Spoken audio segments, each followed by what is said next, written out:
I want more money. Okay, break up with your boyfriend. What? Why? You already learned everything you can with this person, which is so beautiful. But unfortunately, they can't support your growth any further, so it's time to move on. But we have fun together, and he loves me. And is that all you want? Or do you want to keep expanding into your next level? I want to expand. Then you have to let go. When you grow, you raise your frequency, and higher frequencies attract deeper love. Yeah, what's crazy about this is, first off, her alter ego, or whoever she's having the conversation with, is wearing an angel halo. And so that is one of the things that I think is a massive misconception amongst men, is that women are inherently angelic. And I think actually the opposite. I think that women are naturally, through no fault of their own, inherently evil. And the reason being is you tend to see this self-serving, sociopathic behavior amongst women. It's very prevalent, especially amongst young women, 20s and 30s. And unfortunately, I couldn't see how many original views that this post got because this creator decided to delete this video, which, I mean, probably for a good reason, because it kind of shows her being an absolute psycho. But this reaction video has 290,000, so I can assume she deleted it because she was getting a lot of flack for how crazy it is and how crazy she seems to be.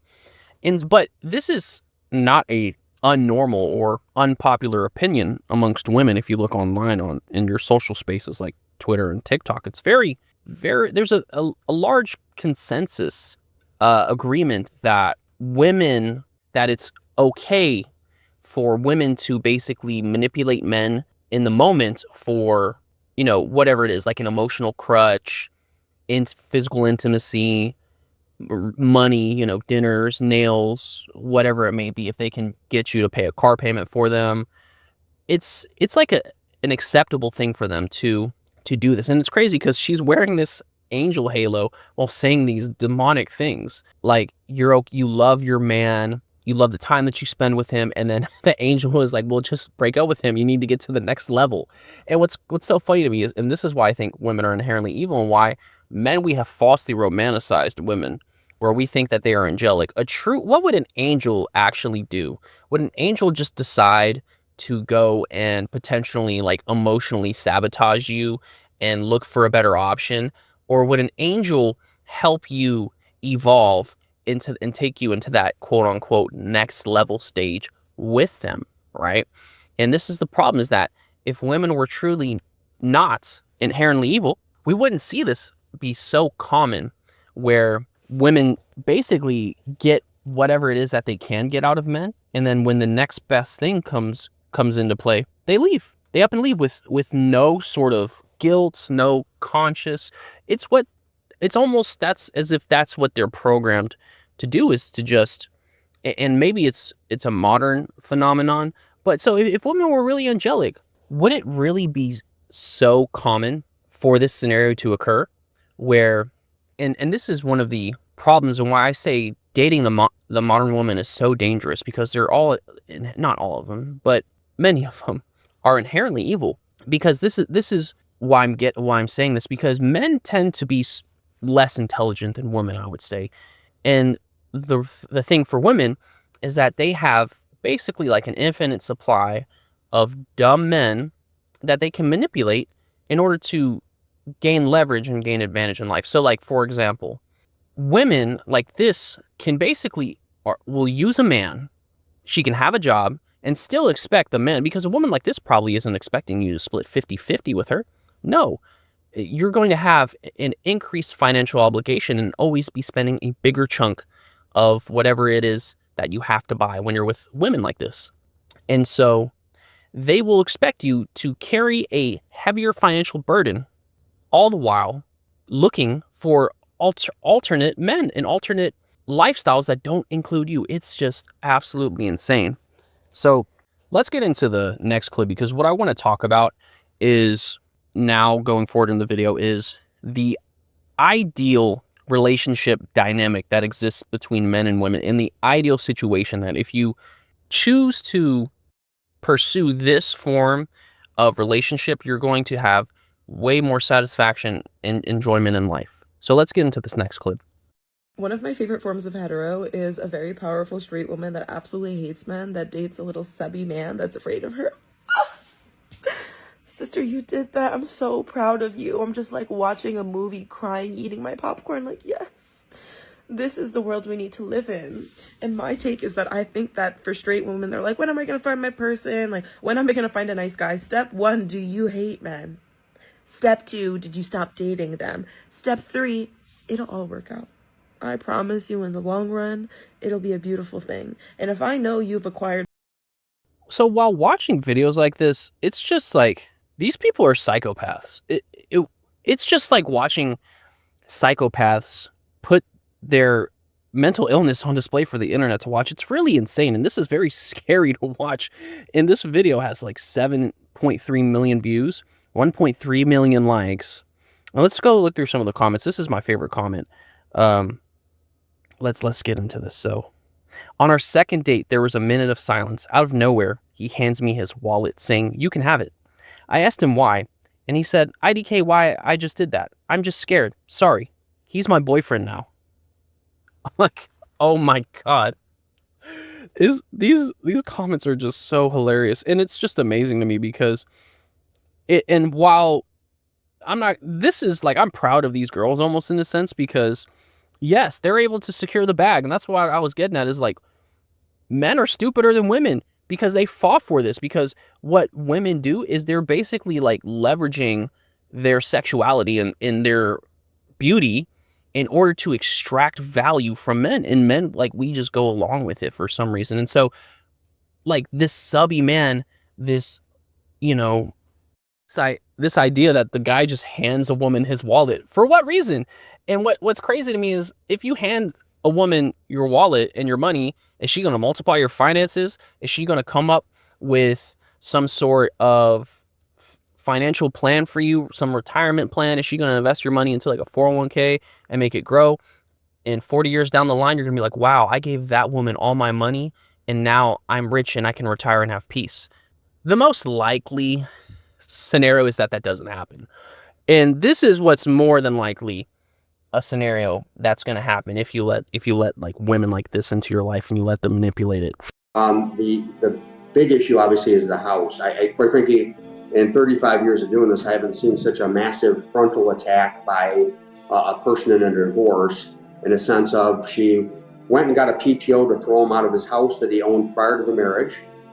She called and canceled all of his credit cards so that he had no access to money, cleaned out the bank account, and then also got a PTO so he couldn't go back to his house. I've never seen such a frontal attack before a divorce is filed from somebody. So basically, he was homeless, living in his parents' basement with no money, no credit cards. He now has, and weirdly enough, I said, well, are the credit cards joint? He said, no, the credit cards were solely in my name, but she has my social security number. She called all the credit card companies and said that my credit cards were stolen, and then changed all the information to her email and her phone number as contact information on my credit cards. I've never seen somebody be so aggressive and vindictive and angry. So my client was basically like, he had to borrow money from his folks to even hire a lawyer because he had no credit cards, no nothing. That being said, at this point where we're at is, my client purchased this home. The primary issue is exclusive use of the home. My client purchased this home in 2002. He's owned this home for 23 years. These people have been married. Yeah, this is what ends up happening if you let women like this dictate your life, because I'm telling you, a lot of these women do not have your best interests in stake. And so, going back to my point about them being inherently evil, if they were these angels, things like this are very common. You see divorces happen and then women just try to clean house. This man owned his home prior to marrying this woman, and she's trying to take it from him. Isn't that insane? She did nothing. She didn't do the work. He did all the work. He bought the house, paid for it, and somehow she wiggled her way in there, probably using her sexuality, and is now trying to take everything away from this man. And so, to get into what the best relationship dynamic that exists between men and women, this is what I'm going to get at, because, and before I make this point, let me get into this. So, I've said this in a previous episode, but I think you really need to destroy your idea of romanticism, and particularly stop romanticizing women and see them for what they really are.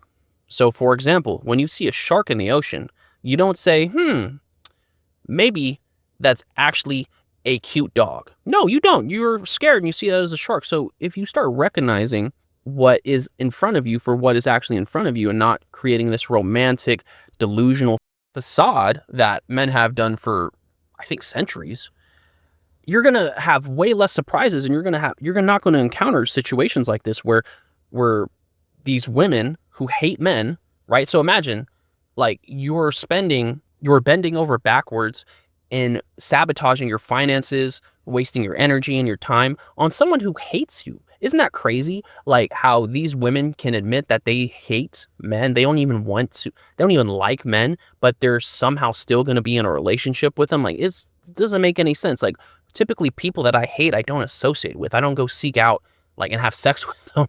That's why it's just so insane. And so why I say you need to be realistic, and this is an analogy that I'm going to paint for you. So when you're swimming in the ocean, you're aware that there are sharks, right? So you understand and acknowledge whenever you start swimming in the ocean that getting bit by a shark is a possibility. So when you start seeing women for what they are, as this like predatory, psychopathic, sociopathic type of being that's manipulative and tends to be more narcissistic, you're not going to have these encounters. You're going to be prepared. And although it sounds like kind of, hey man, like, should you be prepared all the time? Like, all women, there can be good women, yes, but there can also be sharks and there can be alligators. So you want to understand how to spot these red flags in women, and how to spot these manipulative and evil characteristics that some women do have. Because, I mean, let's go look at this clip. I mean, this is 7.6 million views on this one clip, 1.3 million. So 1.3 million people like that video, 1 million. And this is a very popular trait, especially among girls who are 20 to 30, to think like this, to have this sort of conniving, manipulative, man-hating, but somehow we're going to hate men but still try to take all their stuff from them. It's just insane. And so the best relationship dynamic that exists between men and women is this. So if you're a young man, what you need to do is you need to first focus solely on personal development.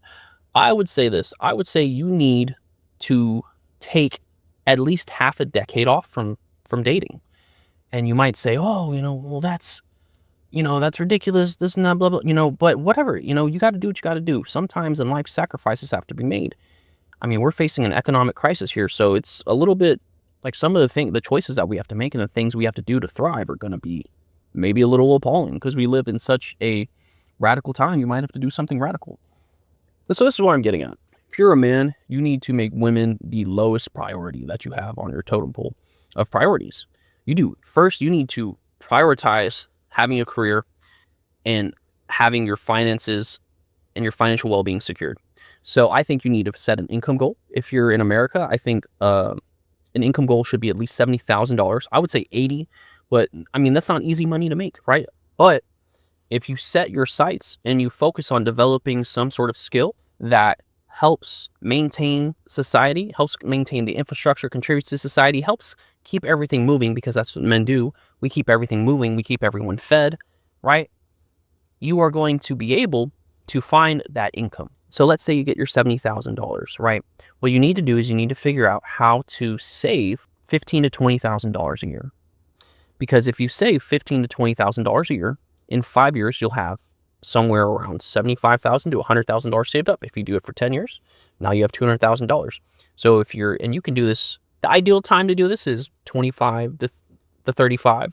If you're a little bit older, hey, you should still be trying to save up money. But let's say this, let me give you an example, because I feel like a lot of my audience will be lower, or 30 and younger. So let's say you're 23 years old and you take a decade to save up $200,000. So now you're 33 with $200,000. First off, how many people do you know that have $200,000? Not many.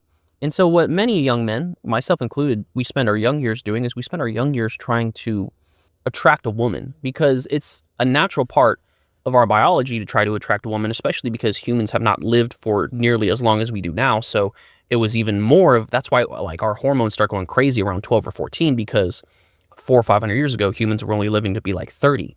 So at 15, your life is halfway over. So that's when you need to start procreating. So But we spend our adolescence and our youth chasing down women, trying to procreate with them, essentially. So if you're in your young 20s and you can avoid this trap that a lot of men spend in their 20s of trying to attract a woman, and you instead focus on attracting wealth, this is how your life is going to go. So let's say you take 5 to 10 years to save up as much money as possible, and you can find that $70,000 a year job, and you can save this $15,000 to $20,000 a year, right? So the ideal dynamic that exists between a man and a woman is an older man that attracts a younger woman. And this is what I'm getting at. So now you're 30, let's say you're in your mid 30s and you have $200,000. You can go and find a girl that's 10 years younger than you that's going to be young and hot. And she is going to, I guess that's the sugar daddy situation, right? And she is going to appreciate and respect you so much more because you have a career and you have savings. Because if she's in her young 20s, she has stupid 20-year-old men that aren't set financially chasing her, and that's a risk to a woman because she can get pregnant and it can ruin her life. So when you choose to pursue this income goal and you start to radically change and improve your financial situation, you're going to be able to, because here's the thing, the world is never going to run out of hot 22 to 25-year-old girls. It's not. And the thing is, like, roughly half of people make less than $44,000 a year. So there's going to be some woman that is going to love having the benefit of having a man that, one, makes double her income, but two, has a nest egg and has financial safety. And so this is what happens when you establish yourself like this and you start approaching women like this, and it doesn't have to be in their young 20s, it can be in their 30s, but still, when you have yourself established like this, it establishes a relationship of assertiveness and dominance over the woman, which is what you have to have and you should have. Because in this relationship dynamic, the woman is going to have so much more respect for you, and she's going to go out of her way to make you feel loved, right? Because you have established yourself as a unique and valuable man. And a woman does not want to lose a unique and valuable man because 95% of the men are dumb and useless, right? So when you establish this dynamic as being the powerful man, and here's the thing, women can be powerful too, right? I'm not saying that. But as a man, you need to be a powerful man in order to really experience the most amount of joy that men get, because men being submissive and having a woman disrespect you and just belittle you and degrade you, that's not what you're going to like. I promise you, you're not going to enjoy life versus where you have the dynamic where you're a high value man and a woman recognizes that and she goes out of her way to make sure you understand that she respects you, right? Because a woman that has identified a high value man, she's going to do everything in her power to keep that high value man. Where these women, like in these past examples, these men are disposable to them because every man is chasing women. Every man is wasting his resources on women. Every man, he doesn't have control over his impulses. So those are disposable in their mind, right? But if you're a high value man, that's one in like a million to these women. They don't know when the next time they're going to have an opportunity like that. So you'll see that they'll tend to go out of their way to do favors for you, to cook for you, to be nice to you, to do whatever it is. The sex will be better because they'll want to go out of their way to make sure you're more fulfilled sexually. That way you stay with them. And so that is the dynamic that is the most successful and the best dynamic that exists for men and women in a relationship. It's for a man who is a dominant, financially well-off man to pursue a woman. Because I promise you, once you have established yourself financially, you're going to be able to find, there's so many women, I promise you, and women are not really hardwired to want to work and to be working for their entire lives. Like, women are hardwired to like have children. But the problem is, in the modern day society, it's a lot more difficult because our economy is so inflated that women have to work because everything is so expensive that it's not really possible for a lot of men to support two human beings and multiple human beings once they have children. So once you are this high value person and you're well into your career and you have hundreds of thousands of dollars saved up, I mean, there's so many women who are going to be out there, millions of women who are going to be out there for you. And I'm not saying you're going to have 100% success rate, but if you start having that swagger and you kind of start showing them like, hey, look, like I have my life together, I have a nice house, I have a lot of money, they're going to like that. They're going to be attracted to that. So with that being said, I'm going to close up this episode. Hope y'all enjoyed this episode of The Base Blueprint. And until next time, have a great day, okay?